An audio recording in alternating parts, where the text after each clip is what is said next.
Assalamualaikum warahmatullahi wabarakatuh.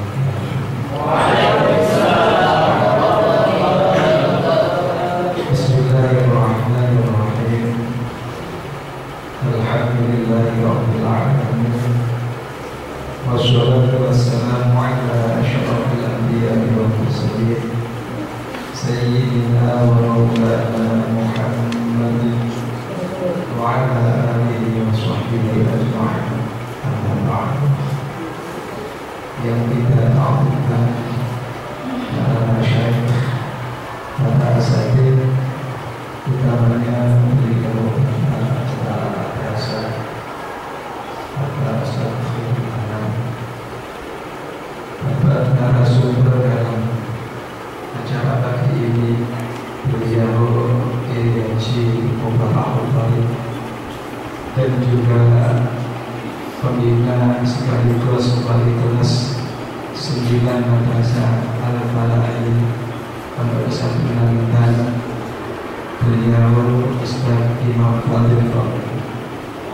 Teman-teman siswa kelas 9 Madrasah Al-Bala'iyah yang saya hormati, alhamdulillah pada kesempatan pagi ini kita ditakdirkan Allah Subhanahu wa taala untuk bisa melaksanakan program, untuk bisa melaksanakan apa yang menjadi ketentuan dari Madrasah Aliyah Al-Bala'iyah, bahwa setiap kelas akhir atau kelas 9 Madrasah Al-Bala'iyah di sana memiliki banyak program, banyak hal-hal yang perlu dan harus dikerjakan. Di antaranya adalah mengadakan dan menyelenggarakan pembekalan tadris, pembekalan bekal dakwah bagi kelas 9 Madrasah Al-Bala'iyah. Sebenarnya apa yang sudah kita dapatkan selama ini, kita belajar di Pondok Pesantren Langitan ini, katakan terhitung mulai kelas 1 sampai pada kelas 9 itu sudah 9 tahun. Kalau masa 9 tahun itu kita aktif belajar, maka bisa dihitung berapa banyak ilmu yang sudah kita dapatkan. Dengan demikian, yakin modal kita dan bekal kita untuk terjun di tengah-tengah masyarakat kita, saya kira sudah cukup dan lebih. Akan tetapi yang perlu kita persiapkan itu adalah bagaimana kita di dalam melaksanakan, menyampaikan ilmu yang setelah kita dapatkan di pesantren ini. Ini yang penting. Mengapa dari semacam itu saya katakan bahwa modal dan bekal yang kita dapatkan di pesantren selama ini sudah cukup, karena mayoritas setelah kita terjun di daerah-daerah, ternyata tokoh-tokoh yang ada di daerah itu saya lihat kelasnya masih ada di kelas bawahnya, kelas 9 Madrasah Al-Bala'iyah. Mengapa demikian? Saya lihat sebagian daerah itu setelah saya tanya, mereka tidak ada latar belakang pesantren sama sekali. Mereka biasanya adalah dari sekolah-sekolah yang ada di luar sana, dan mereka sangat pede untuk menyampaikan ilmu di tengah-tengah masyarakat. Kita tahu berapa yang mereka dapatkan ilmu kalau memang mereka itu hanya belajar dan mengkaji ilmu-ilmu agama yang ada di luar sana. Sehingga kita katakan sangat minim sekali, tapi mereka sangat pede sekali untuk menyampaikan ilmunya. Sementara kita mulai buka mata sampai tutup mata selalu diterpa, selalu dikompar terus dengan ilmu-ilmu agama. Dengan demikian saya memberanikan diri bahwa kalian lebih mantap, kalian lebih hebat daripada mereka. Namun saya, kebanyakan di antara kita kurang bisa memberikan contoh yang baik di tengah-tengah masyarakat. Sebenarnya modal bekal yang kita miliki sudah cukup dan lebih-lebih kalau memang kita ini terjun di tengah-tengah masyarakat kita.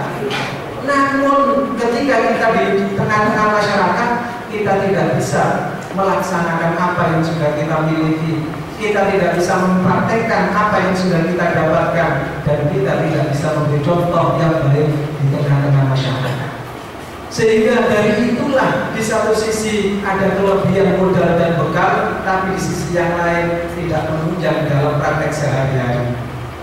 Oleh karenanya, sungguh saya seringkali mengatakan bahwa alumni lanjutan itu kalau memang sudah 1-2 tahun di rumah, kalau memang dia itu konsisten dengan aturan-aturan pondok, kalau dia itu komitmen dengan luar biasa apa yang telah dilakukan di pondok, maka 1-2 tahun pasti dia sudah menjadi tokoh di tengah masyarakatnya masing-masing. Coba kalau kita ini setelah terjun di masyarakat, kemudian jamaah kita ada di depan, ngaji kita sampaikan, kemudian ada tadarrusul Al-Quran kita ikut baca di masjid. Setahun 2 tahun masyarakat akan bisa menilai kalau dibanding lulusan-lulusan yang ada di luar sana dan melihat kualitas kita yang setelah kita praktekkan di tengah masyarakat. Saya yakin bahwa masyarakat akan berpaling dari mereka dan tertuju kepada kita. Namun sekali lagi ini justru yang penting, kita memberikan contoh di tengah-tengah masyarakat. Oleh karenanya acara yang seperti pagi ini adalah sangat penting sekali. Karena apa? Karena setelah kita belajar sekian lama, kita sudah dinanti-nantikan oleh masyarakat kita. Kita sudah diharapkan oleh mereka agar bisa menyampaikan ilmu kepada mereka. Maka kita harus berupaya untuk bisa memberikan dan mentransfer ilmu kita kepada mereka. Karena itu bagian dari melaksanakan apa yang menjadi sabda dan perintah Rasul, balighu anni walau ayah. Jangan kemudian kita setelah sekian tahun di pesantren ini kemudian terjun di tengah-tengah masyarakat, ikut dan terpengaruh dengan arus yang ada di tengah-tengah masyarakat, sehingga ilmunya sudah tidak dipraktekkan sama sekali, kepribadian luntur, tidak bisa mewarnai. Jangan. Kita tidak boleh semacam itu. Oleh karenanya kita harus memberanikan diri untuk tampil dan terjun di tengah-tengah masyarakat. Namun bagaimana kita untuk terjun dan bagaimana kita berkiprah di tengah-tengah masyarakat, ini yang perlu kita cari pelajaran yang barangkali nanti akan disampaikan oleh beliau di Haji Mubarak. Sebab kita tidak bisa terjun di tengah masyarakat kemudian di dalam gaya kita mengajar di masyarakat sama dengan sistem dan gaya di pesantren, kaku.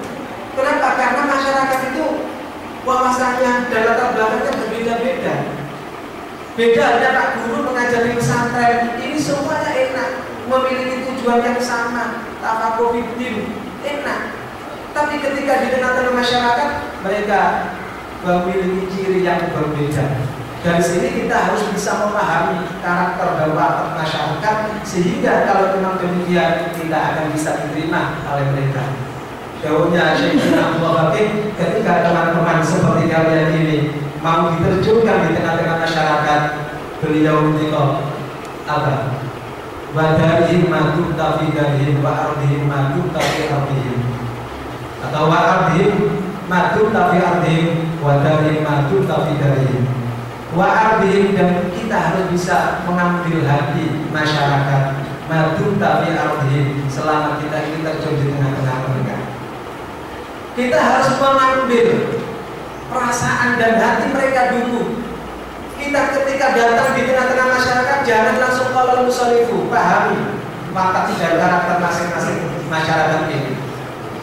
Kalau memang di sana ada tokoh masyarakat, maka jangan kemudian kita nantang arus, begitu datang langsung gelem-gelem nyekel tongkat khutbah, sementara sudah ada job dan giliran direbut oleh Anda. Jangan. Tidak boleh. Bagaimana? Harus dipahami dulu bagaimana karakternya Pak Kiai ini, bagaimana wataknya Pak Kiai ini, maka dicari celah-celahnya. Bagaimana masyarakat ini karakternya, maka ditelusuri untuk bisa mengambil hatinya. Kalau sudah dipahami karakter dan watak, kalau istilah insya Allah kita akan lempeng dan mudah ketika akan menyampaikan ilmu di tengah-tengah masyarakat. Wadarihim matunta fi darihim, kita harus menurut, kita harus mengikuti dalam hal yang positif di antara mereka selama kita itu masih ada di lingkungan mereka. Dan yang semacam itu bukan kita saja yang memiliki dan harus melaksanakan semacam itu.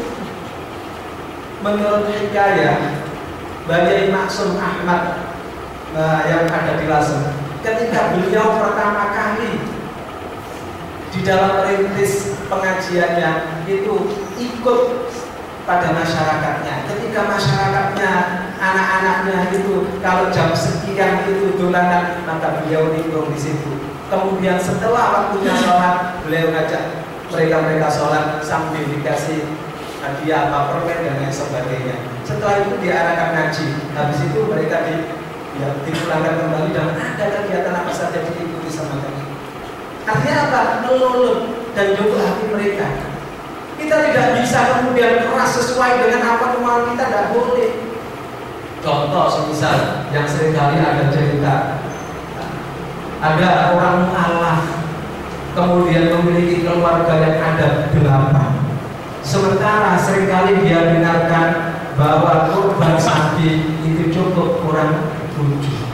Dia ngeyel kepada Pak Kiai, kulon ini bolak-balik kurung keterangan ketika dia korban sapi itu cukup akhirnya itu. Nah keluarga ini kemudian kapan kulon ini korban sapi sementara kapasitasnya sapi itu kaget yang itu lah, sementara pada ngolong nah ini begini kapan goris waktu jadi kamu tumpaan tak anak kulon cincin yang itu nah nopo ini cukup sapi kulon setunggal ini pokoknya dulu nggak dulu pokoknya kanggo sak keluarga. Jadi ini kiai sing protokol gak iso, kepo tetep gak iso. Sing jenenge sapi itu tetep kanggo pintu. Dilihat kapan awakmu, keluargamu, wongmu, ya gak iso ya kudu tambah kudu siji. Mboten saged Pak Yai. Wong kula niki mboten gadah apa-apa, gak ada sapi sitok tok iki lha keluarga kula tetep kanggo tiyang wolu niki mboten kurang nggih korban. Akhirnya gak tepat. Karena apa? Karena kiainya kurang luwes, kurang lutut, kurang bisa jawab hati menggone masyarakat ini. Sementara alhamdulillah kita menggone desa pojok. Terus disuwani kalau wong awak iki wae yen sewu Pak Ustaz, kula wau matur Pak Kiai ini kok jane korban itu sapi kangge tiyang pitu. Nah kula niki korban kula 8. Kepo-kepo kula sapa kok saksi cukup kangge tiyang 8. Soalnya menilai kapan boleh suatu itu tumpahan terakhir kececer anak pulau. Jadi sing satu lagi kita robot lulus.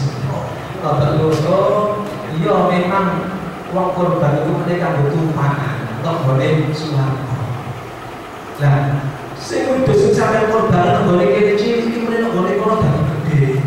Sampai sing sampai korban boleh kiri cilik, mulai boleh kalau dari gede. Sampai suatu gede. Nah sampean itu keluarga wolu. Sementara anak sampean harus yang cilik-cilik. Iki kapan sampine nang nggon swarga iku mulai gede-gede gak iso munggah. Gak iso colong kedungkul sapi. Lah carane piye kok? Ngene, sampean kudu berusaha garek ganjel. Garek ganjel kanggo colong ben ndukure sapi, cik iso numpak sak keluarga dadi wong wolu. Lah terus ganjele nopo Pak Ustaz? Ganjele niku kudu siji. Ganjele kudu siji. Nah, sampean nek kapan kepengin iso sak keluarga numpak kabeh, nggone korban sampean nggone swarga, ya kudu ana ganjel. Apa golek ganjel gak iso munggah sampean. Akhirnya terus akhirnya jawab yang berbeda dari kapan waktu dari kula tak berusaha matus-matus wedhus setunggal kangge ganjel gitu. Akhirnya tetap dari wong-wong satu siji wedhus siji dadi wong-wong. Tapi dengan gaya penyampaian yang luas diterima. Cek kalau sing kiai kalau kamu mengatakan gak iso pokoknya sapi itu kita tanggung itu tetap gak iso munggah, tetap gak korban malahan.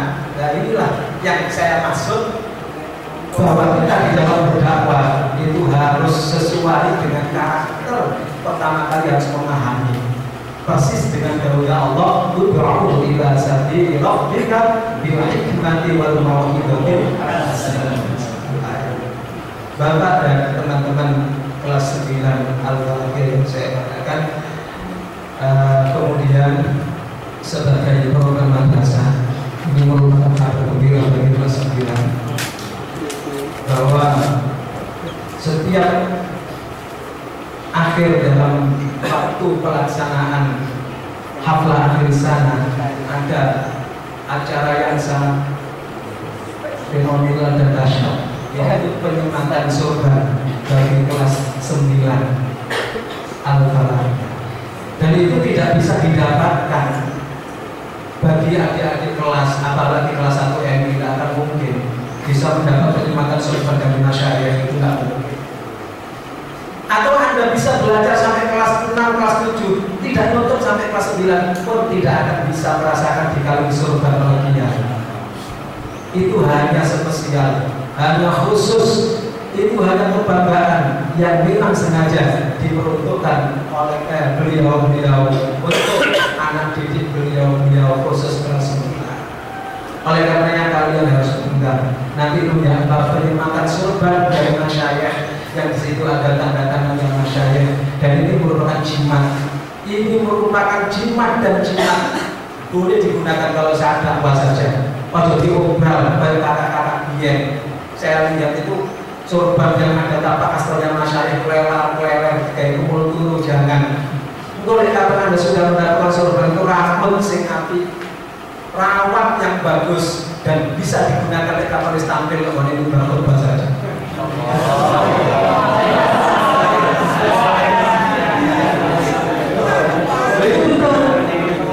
Apa yang menjadi, apa yang bersentuhan dengan orang alim itu pasti ada nilainya.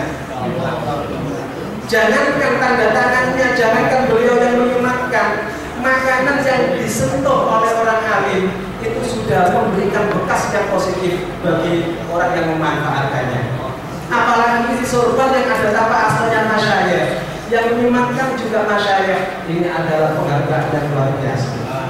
Dan karena itu penghargaan yang luar biasa, maka tebusannya pun 2 kali luar biasa. Apa tebusnya? 1, hanya kelas 9 aliyah, kelas 9 madrasah Al-Falaq. 1. Yang kedua, hanya bagi mereka yang sekolahnya aktif. Hanya bagi mereka yang sekolahnya aktif, tidak terjaring absen, tidak terjaring seringkali bolos. Jadi kalian mulai sekarang ini harus berupaya aktif untuk mendapatkan barokah dari masyarakat. Tapi di samping itu juga kita memang itu melaksanakan perintah Allah dalam bertalabul ilmi. Kemudian yang kedua, untuk mendapatkan barokah dari masyarakat, maka kalian harus tetap harus aktif dan rutin di dalam masuk sekolah. Jangan sampai kemudian kalian tidak aktif dan tidak aktif di dalam masuk sekolah.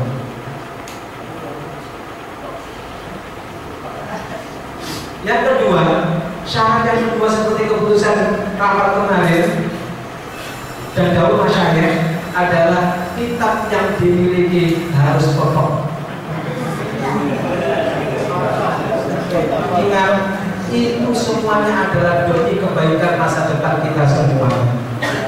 Saya seringkali sampaikan di dalam kelas dawuhnya Bayi Ahmad Marzuki Al-Mafurlah, Allah yarhamu. Beliau pernah mendikan bahwa ketika Anda ngaji di hadapan kiai, apa yang keluar dari lisannya kiai jangan sampai lepas. Sekalipun kalau Anda sudah mampu dan mengetahui bahwa jaa itu maknanya datang, maka tulis, karena yang kamu tulis itu adalah yang keluar dari lisannya kiai. Itu memiliki nilai yang positif bagi santri. Karena apapun yang keluar dari kiai itu akan bisa memberikan pancaran cahaya di hatinya murid dan santri. Bukan ada niatan nyepelekno dong seperti mana lampu bagaimana, tidak. Karena untuk membaca kitab kosong banyak sekali kitab kosong, tapi untuk memiliki kitab yang penuh dan itu dari kiai ini adalah jarang sekali. Oleh karenanya, untuk bisa mendapatkan keberkahan dari sorban tersebut, harus ditunjang dengan kelengkapan kitab yang Anda kaji di kelas 9 Madrasah Al-Falafiyah ini. Barangkali itu sedikit yang saya sampaikan, dan pengumuman penting, semoga kita semuanya bisa melaksanakan dan bisa mendapatkan barokah. Amin.